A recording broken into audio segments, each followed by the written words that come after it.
What's up, guys? Welcome back to Bible Fun with Us. Today we're in Ephesians chapter 5. Let's get started. Okay, so in Ephesians chapter 5, we're getting into some really good territory here. It's teaching us a lot about what it means to walk with God and to be like God, but more importantly, to be imitators of God. Now, toward the latter end of this chapter, Jax came to me and he said, as a kid, I can't really speak to or have a takeaway about marriage, which I'm not sure is totally true because we can learn things even though we haven't done them yet.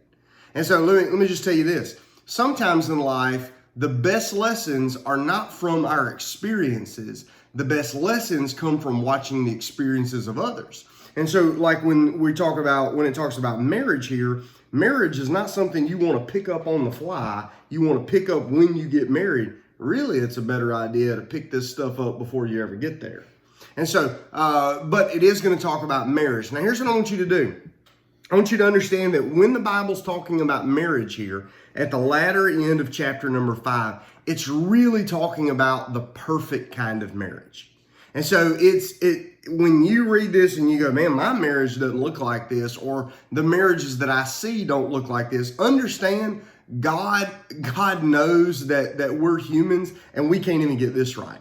What he's saying is that Jesus loves his bride, and his bride is who? The church. The church. That Jesus loves us as perfectly as any husband should love his bride. And the church should love Jesus as much as any bride ought to love her husband. Now listen, we're not going to get that right with Jesus, not perfectly in this world, and we're not going to get it right in marriage.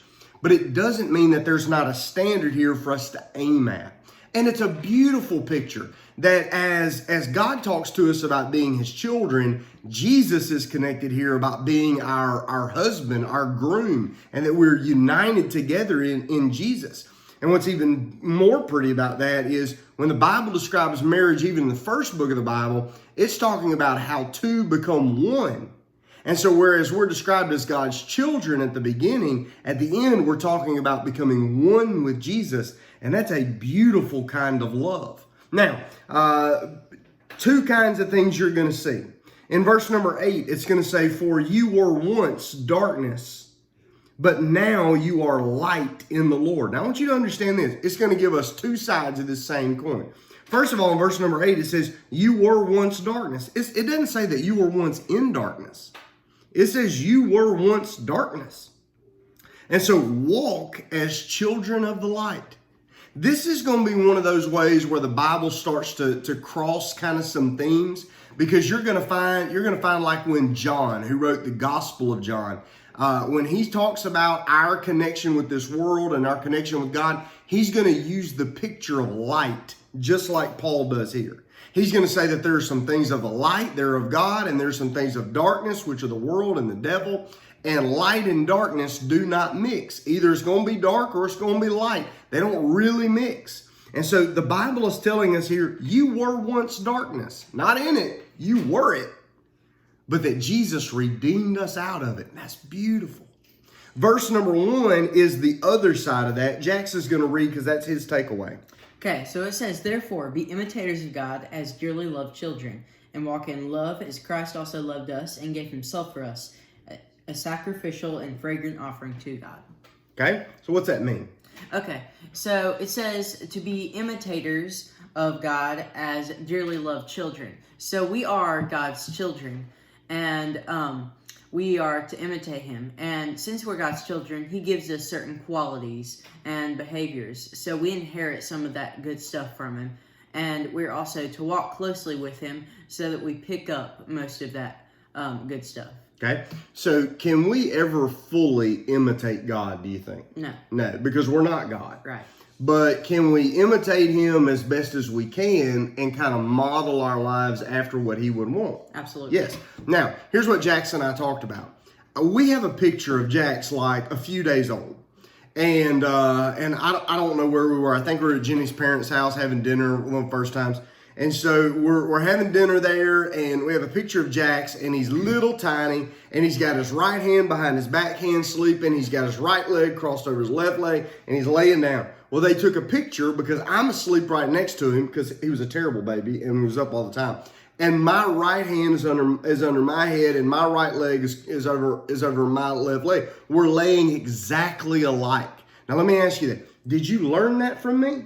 No. No. Why? Because you were dumb. You were a tiny little baby, right? So you couldn't learn anything. But you were laying exactly like me. It's not something that I had taught. It was something that somewhere along the way in God's own mystery, you inherited from me. We're sleeping exactly alike. And it's not something you learned. It's something you inherited. So in the world, there's this kind of debate, like, how are we created? Are we created? Do we become who we are by nature or by nurture? That it's in our DNA, or it's something we learn along the way? Well, what if here, as God's children, it's both? That when we get saved, there's some things God puts inside of us, part of our new DNA in his family, but there's also some things we learn by watching our Father along the way. And now when it says be imitators, it's saying take what's inside of you and then take what you see and then take that as your new identity. And I like that. Let me tell you how that kind of bears fruit. This was my takeaway from the passage. Verse number 9 says, for the fruit of the Spirit is in all goodness, righteousness, and truth.